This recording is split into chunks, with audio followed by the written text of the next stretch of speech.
जय श्री कृष्ण। राधे राधे मेरे प्रिय मित्रों। आज की यह कहानी केवल एक कथा नहीं है, यह एक आईना है जो हमें अपने भीतर झांकने को विवश करता है। हम सभी जीवन में कभी न कभी गुस्से में या मजाक में किसी को अपमानित करते हुए कुत्ते का नाम ले बैठते हैं, लेकिन क्या हमने कभी उस जीव के वास्तविक जीवन, उसकी पीड़ा, उसके त्याग और उसकी निस्वार्थ सेवा के बारे में गंभीरता से सोचा है?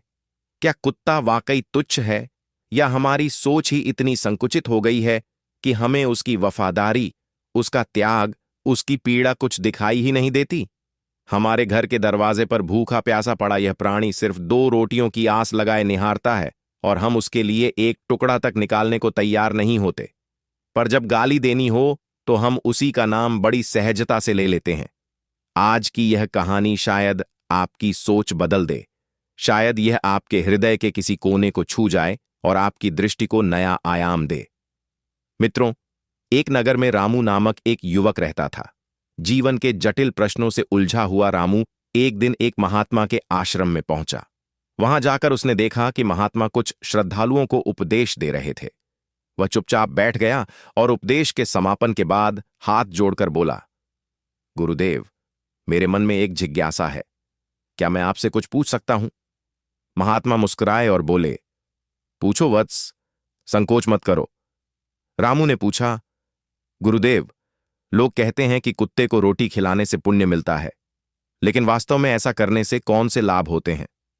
महात्मा बोले, वत्स, यदि मनुष्य कुत्ते को रोटी खिलाने के पीछे छिपे भाव को समझ जाए तो उसका जीवन ही बदल सकता है। यह मात्र एक जीव को भोजन देना नहीं है, यह करुणा, सेवा और सहानुभूति की परीक्षा है।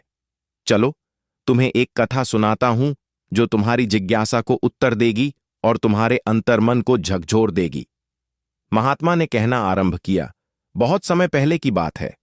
एक गांव में एक भूखा प्यासा कुत्ता दर दर की ठोकरें खाता फिरता था। वह हर घर के दरवाजे पर जाता, पूंछ हिलाकर विनती करता, लेकिन कोई भी उसे रोटी का एक टुकड़ा तक नहीं देता। तिरस्कार, पत्थर और डांट मिलती थी उसे, लेकिन फिर भी वह अगले दरवाजे पर चला जाता, शायद वहां कोई दयालु हृदय मिल जाए। एक दिन वह गांव के बाहर एक आश्रम में पहुंचा। वहां एक संत ध्यानमग्न थे।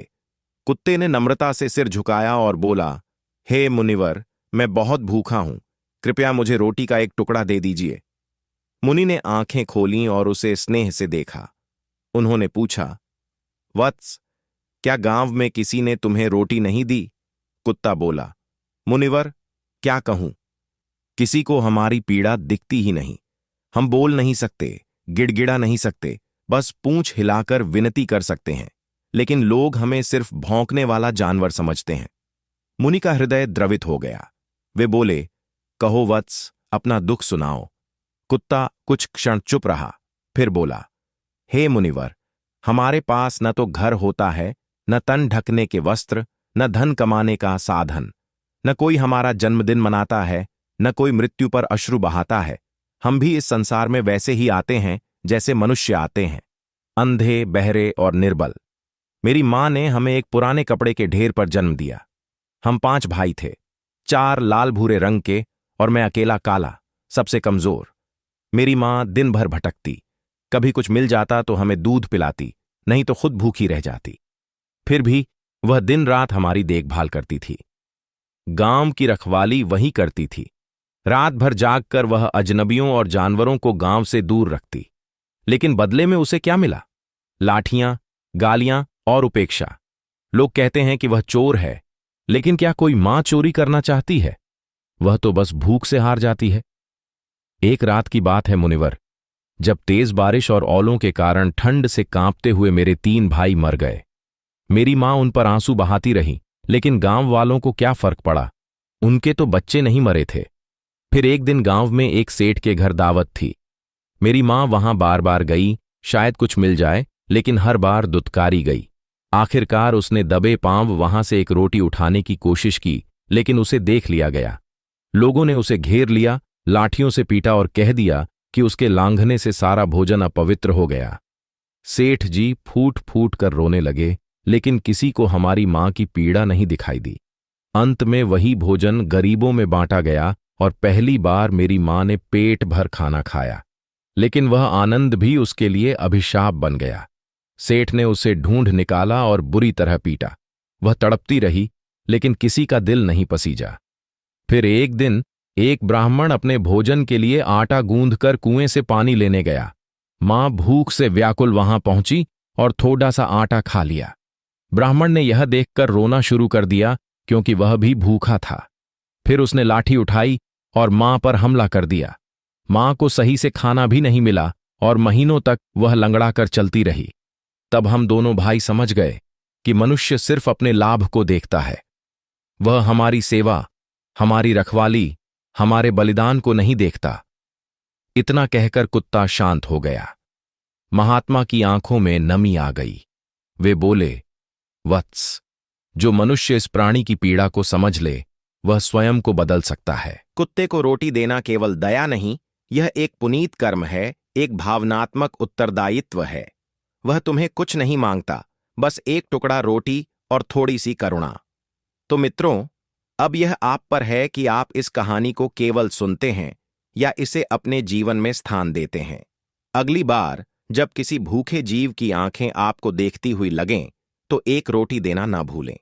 हो सकता है उस रोटी के साथ आपके भीतर भी कुछ पिघल जाए और वही पल आपके जीवन की दिशा बदल दे। लेकिन हे मुनिवर, इंसान हमारी तकलीफों को नहीं समझता। वह हमारी वफादारी देखता है, हमारे भौंकने की आवाज सुनता है, मगर हमारे हृदय की पुकार को नहीं समझता। हम बस एक गलती करते हैं। हम उन्हीं मतलबी इंसानों के अधीन रहने की कोशिश करते हैं जो हमें पीड़ा देते हैं, जो हमें एक पल के लिए भी सम्मान नहीं देते। हम यह भूल जाते हैं कि इस संसार में कुछ ऐसे भी मनुष्य हैं जिनकी आंखों में दया है, जिनके हृदय में करुणा है, जिनके व्यवहार में सहानुभूति है।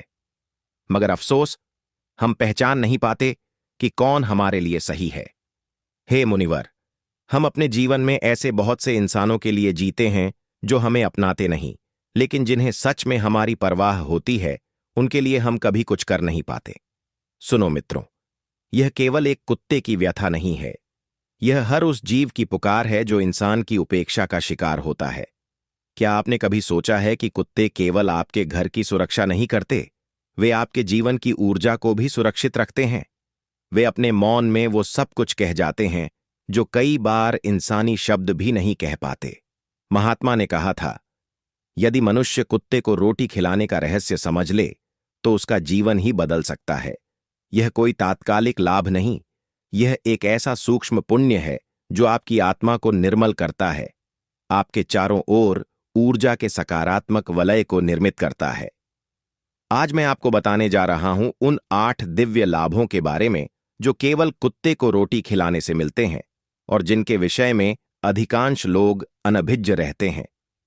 पुरानी परंपराओं में कहा गया है कि जब घर में रोटियां बनती हैं, तो पहली रोटी गाय के लिए और आखिरी रोटी कुत्ते के लिए रखी जाती है। यह कोई अंधविश्वास नहीं, बल्कि धर्म और प्रकृति का संतुलन है। यह नियम स्वयं ईश्वर ने निर्धारित किए थे। लेकिन आज के युग में हम इन नियमों को नकारते जा रहे हैं और यही कारण है कि हमारे जीवन में अशांति, रोग और संकट बढ़ते जा रहे हैं। महात्मा ने कहा, यदि आपके जीवन में गृहदोष है, यदि आपकी कुंडली में शनि भारी है, यदि शनि की महादशा चल रही है, तो कुत्ते को रोटी खिलाइए, उसके चरणों के पास बैठकर कुछ टुकड़े डालिए और देखिए कैसे धीरे धीरे आपके जीवन में अंधकार की जगह प्रकाश आने लगता है। यह कोई चमत्कार नहीं, यह कर्म का फल है। दूसरा लाभ यह है कि जब आप इस छोटे से सेवा कार्य को अपने जीवन में अपनाते हैं, तो आपकी किस्मत का द्वार खुलता है। नकारात्मक ऊर्जा दूर होती है और आपके चारों ओर एक सकारात्मक आवरण बनता है। तीसरा लाभ यह है कि माता लक्ष्मी की विशेष कृपा उन घरों पर होती है जहां कुत्ते को प्रेम पूर्वक रोटी दी जाती है। वहां दरिद्रता नहीं टिकती, धन की वर्षा होती है और घर के भंडार सदैव भरे रहते हैं। चौथा लाभ, जो लोग कर्ज से पीड़ित हैं, उनके लिए यह उपाय वरदान स्वरूप है। नियमित रूप से कुत्ते को रोटी देने से आर्थिक बोझ धीरे धीरे हल्का होता है और व्यक्ति वित्तीय रूप से पुनः खड़ा होने लगता है। पांचवां लाभ, जो लोग व्यवसाय में प्रगति चाहते हैं, उन्हें कुत्ते को रोटी खिलाने को अपनी दिनचर्या में शामिल कर लेना चाहिए। यह व्यापारिक बाधाओं को हटाता है और सौभाग्य को आकर्षित करता है। छठा लाभ, जो अत्यंत महत्वपूर्ण है, वह यह कि कुत्ते को रोटी खिलाने से आयु में वृद्धि होती है और कहीं अटका हुआ धन या खोया हुआ अवसर पुनः आपके पास लौट आता है। यह केवल आर्थिक लाभ नहीं, यह जीवन शक्ति का पुनः जागरण है। सातवां लाभ, कुत्ते को रोटी देने से मानसिक स्थिति स्थिर होती है, चित्त शांत रहता है और शरीर में ऊर्जा का प्रवाह बना रहता है। यह एक आध्यात्मिक उपचार की तरह कार्य करता है, जो बिना किसी दवा के आपका मनोबल बढ़ाता है। और अंततः आठवां लाभ, जब आप ईश्वर के बनाए किसी भी प्राणी के प्रति करुणा दिखाते हैं तो स्वयं भगवान प्रसन्न होते हैं। वे देखते हैं कि यह मनुष्य केवल पूजा पाठ से नहीं, कर्म से भी अपने धर्म का पालन कर रहा है। तब वे उसके परिवार को सुख, संतोष और शांति का आशीर्वाद देते हैं। महात्मा ने यह भी कहा था, जब कोई कुत्ता रोता है तो वह केवल अपनी पीड़ा नहीं व्यक्त करता, वह उस संकट की आहट भी देता है जो संसार में आने वाला होता है। कुत्ते का रोना अपशकुन नहीं, चेतावनी है। इसलिए कुत्ते को दुखी करना स्वयं संकट को बुलावा देना है। तो मित्रों, अगली बार जब आपके घर की रोटियां पकें तो एक रोटी उसके लिए जरूर निकालिए, जो ना मांगता है ना बोलता है, पर सच्चा प्रहरी बनकर आपके द्वार पर बैठा रहता है। एक रोटी जो केवल उसके भूख की नहीं, आपकी आत्मा की भूख की तृप्ति भी होगी। अगर यह कथा आपके हृदय को छू गई हो तो अपने विचार कमेंट बॉक्स में जरूर साझा करें। और यदि आप चाहते हैं कि ऐसे ही जीवन को बदलने वाले प्रसंग निरंतर आपके जीवन में आते रहें, तो हमारे चैनल से जुड़े रहें। आप सभी का हृदय से धन्यवाद। जय श्री कृष्णा। राधे राधे।